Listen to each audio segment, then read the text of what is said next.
Hey guys, welcome back to our channel. Today we're talking about labor and everything that happens with it. We know it's a huge thing, but until you experience it, it's like, wow. So we're gonna break it down. We're gonna talk about how we felt and the hospital experience, and we just really hope that you guys enjoy the video. Thanks. We're back. Yeah, we were just discussing. We left off with the doula. You want to say why we got a doula? Because, I mean, that's because of you. Why? I mean, I encouraged it for sure. I was happy. I was excited. We learned about it in a birth class that we were taking. Mm-hmm. And, just me listening to them and their reasons why you should do it, I was like, this makes perfect sense. Why not? So I was comfortable with the price. I mean, it's just something you just budget for. Like, it's not ridiculously expensive. And once we talked and interviewed the woman who was in charge of our birth, I guess she our doula. She was great, and so I think all of that was just like, why not? Let's do it. Yeah, I think that was a big part of it too for me, because at first, I didn't want to do it at all. I was like, we don't need anybody. We can do this on our own, right. Independent spirited kind of thing. And then he talked to me about why he thought it was a good idea and stuff, and that was really convincing. Yeah. So then I was like, we got to get the right doula, because I'm not just going to have anybody, chilling in our hospital room while I'm giving birth. So I actually had to convince the lady a little bit, because the place that I contacted, they had quite a few people, but a few of them had babies of their own, and then a few of them were already booked. And so this one lady, who I think just happened to have been answering my contact us query, was like, I'm sorry, I'm booked, but I can refer you to these other people or something. I forget what. And I was like, no, I want you. Please make me work. And so we got into the details, and it ended up working out really just fine.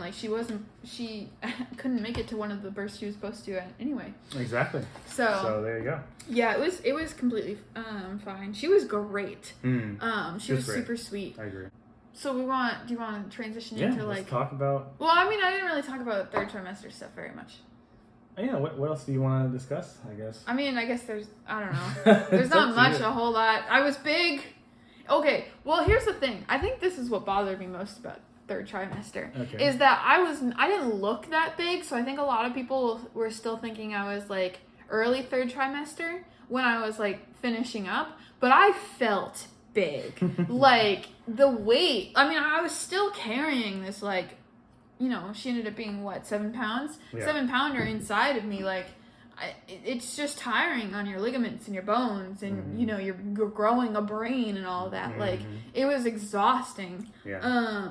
So I think that was kind of the only frustrating part, is that, people didn't take me as seriously because they didn't think I was as far along as I was. That's true. We even had, this one woman, while we were doing our maternity shoot, was trying to convince us we were having a boy because of the way I was carrying. And I was like, she doesn't realize that I'm dropping right now because I'm so late, because I don't look that big. But yeah, I mean, we should definitely talk about the birth. The birth. We don't have to get super detailed, but I think we should we can break down the timeline of what happened, the major points. You know what I mean? Yeah. So I guess, I mean, at this point, you had been going to your OB and all that for quite a while, getting your ultrasounds and regular appointments on a weekly basis, right? Towards the end, it's every week that you get checked up, because they don't know when you're going to have the baby. Exactly. So they want to make sure everything's okay. On one particular day. Yeah, so 3 days after my due date, I had my next checkup, and, it's after your due date, so then they start to get a little antsy. And so I had a non-stress test, and I did not pass. She did not pass. I don't know who's the one who's trying to pass in these tests. I think it's her. Maybe. I believe so, because of the heart rate thing. Yeah, well, we did not pass as a collective. We failed the test. We failed the test. And, yeah, so I was not ready to have a baby that day, because I was, ready to go into work, and I wasn't feeling any labor. I had this appointment in the morning right before I was going to go to work, so I had all my stuff packed, ready to go. My lunch was in my car. And they tell me after they do all their tests, they're like, hey, by the way, you're not leaving here until you have your baby. And I'm like, what? That's gotta be That's gotta be rough. It was rough. Yeah. It in fact was rough. It was rough. Yeah. So did I text you first? I texted you first. You texted I was me. still I was in the middle working, of my appointment. Yeah, I started a little earlier. Well, definitely earlier than she was starting at the time. Like my shifts at work, and she had texted me in the middle of it, and I was just like, okay, well, here we go.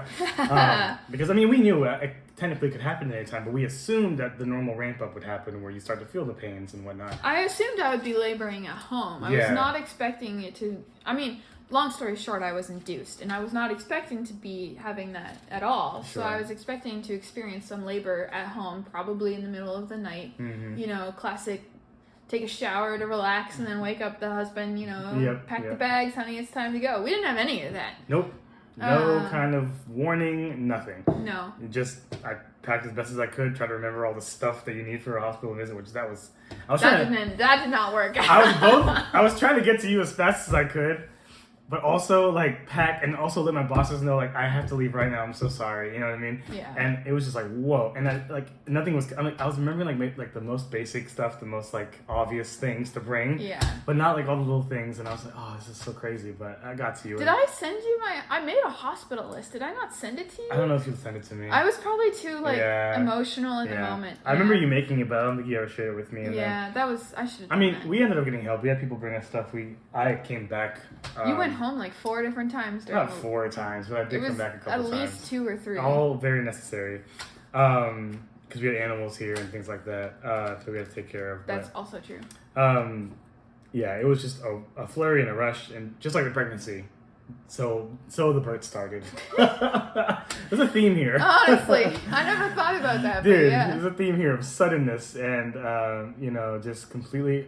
I think it's just funny because I wouldn't say that I'm a huge planner, but I think we definitely have our plans, and then they just keep in this situation being struck down and turned on their heads, and it's like we just are forced to adapt. And yeah, so you were essentially, trapped at the hospital. They were not letting you go. I was trapped. Yes. They put you in cell block A. No. And said, "Have this baby." Triage. I was in triage, which doesn't sound good. Doesn't sound much better than cell block.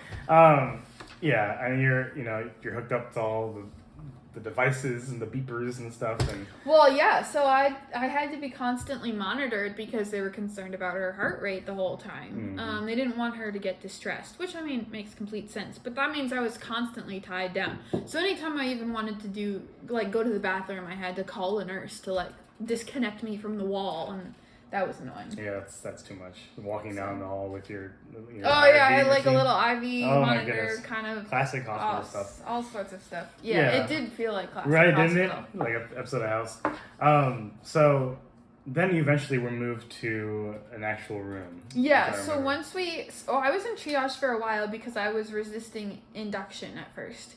And because I thought when we took the non-stress test, I started to feel contractions. And so I was like, oh, maybe I can do this on my own. I would really like to do this on my own. And that wasn't happening. So once we finally agreed on an induction method, they put it in, and then they sent me on my merry way to a labor room. Yep. And that, they induced me at 12 in the afternoon. Yes. And my appointment was in the morning, so I'd been there since 7 or 8. 7:30. I got there at 7:30. Yes. So it's been several hours now. And then, so that first induction method was 12 hours long, to only get us about halfway there, which was kind of frustrating. And because of the heart rate variability, I wasn't allowed, she was only comfortable, or she was only okay, if I was laying on my side. And so for those, the entirety of those 12 hours, I, tried different things, but I couldn't for long because they got concerned. So I had to go back and lay on my side. So imagine laying on, a cot.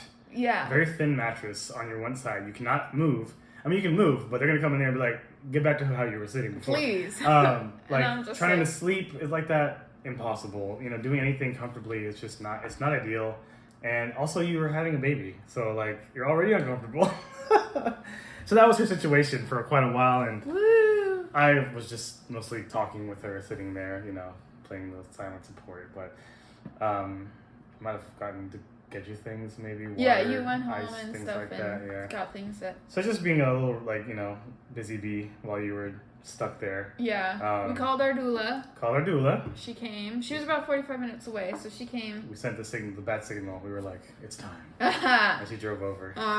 Although I will say though, it was nice. My only fear about having a doula is that she wouldn't be able to make it to the birth, and we'd still have to like pay her. It's scary. Yeah. You know what I mean? Yeah. So with the induction, at the very least, we knew labor is going to start now. Please come. That's what's nice about like scheduling your birth, I guess. If you want to go that route, it's like you can plan around it. So there's definitely a lot more elements that you can control. Yeah. But to some degree. To some degree. I mean, things still might not go the way you planned. I know, but I think some people like they need to have that to feel better about the situation. I understand that. You know what I mean? So. Well, yeah, because they call it your due date, but like it's not a due date. Like it's just a date that you're kind of estimated date. Due estimated is it's not really estimated date is a good. You probably, but not really though. No. So where are we at now? So it is 12 o'clock. You've been induced, and I think we watched television for all 12 hours. That's true. Yeah, a lot of TV, a lot of Friends. We just kept. It was Shark Tank, Friends, and The Office that we kept rotating through because that's all we were comfortable with. Mm-hmm. Shows we watch at home anyways. Yeah, so it helps us feel comfortable. I feel like. And there was nothing else on TV that I think that we liked. Usually, how girls with cable. Yeah. Oh yeah. That's why nowadays, yeah. That's why it died. Wow. So. Yeah, and so then at this point, so it's like midnight. We go to the evening. We were lucky enough. Also, this is a big thing that I don't know why we didn't mention this.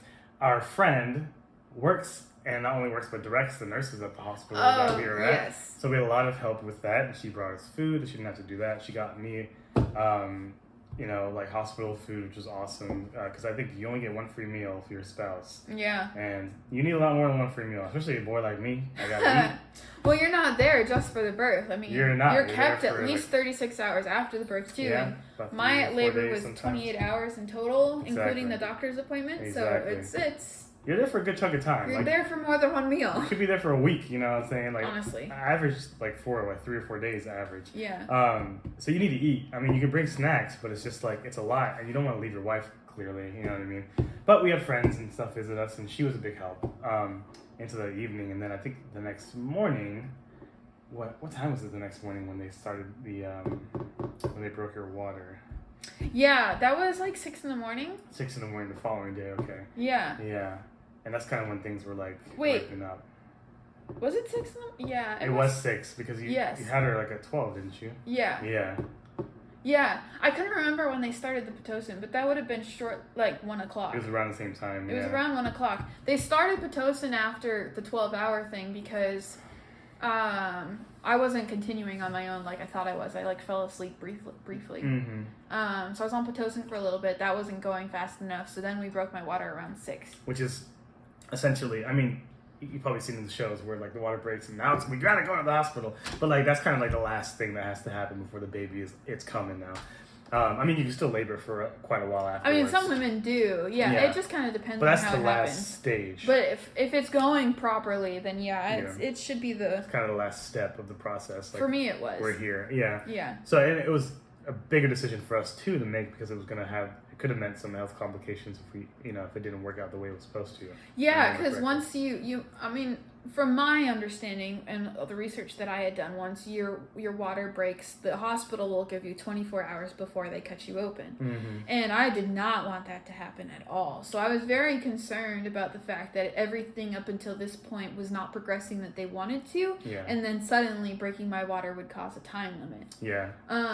But our doula actually really stepped in for this, and this is what was like super big for us or for me. She convinced me that like breaking the water is what I needed based off of what I had been going through. What she saw, and she knew. She was like, "You are going to have this baby today. I promise." That experience, you. Yeah. That's why she was so valuable because we wouldn't have known if we had asked. You know what I mean, we have to Google it. Like what, honestly. And so that's a big decision. Yeah. And obviously you didn't want to have a C-section, and you'd gone in wanting this to be very natural. I mean, it didn't turn into that, but we were, not close, but we definitely didn't go as far as it could have gone. Yeah. No, we're grateful that we didn't have to go that far. Yeah, I mean, that was like the last thing we wanted to happen. So, that was the whole thing. And then so then we started to, I think, move into, a few hours later, you started to transition into actual pushing. Yeah. Oh, yeah. So I was having contractions with the Pitocin on my own.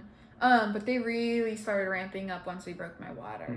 And then I think it only took a couple of hours before I was in transition. And that, I mean, I had no sense of time or reality at that point, so he could speak more into that than I could.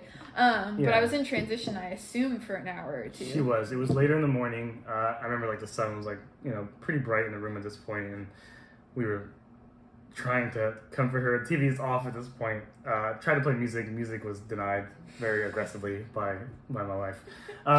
Didn't want me to touch her or anything, so we just let her kind of work through that transition period, because it's a tough one, obviously.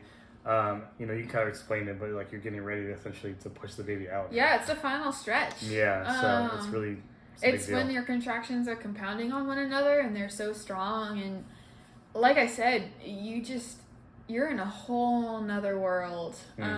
Like out of body experience, absolutely, and no sense of time or space or anything. Like I don't even remember much about it. I just remember how challenging it was, and I remember in the moment feeling like I couldn't keep going. Yeah, and that was something that we really had to hammer into you, I think, and encourage you, was that you could do that.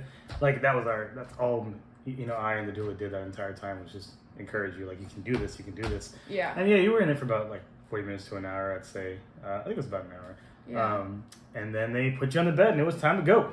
Well, no, not quite. I started going on my own, and then we had to call the nurses in. Oh, that's right. Yeah, that's right. So transition is like at its peak, and then I just feel, you know, the urge to push. Or actually, I just started pushing. Like my body just naturally did that.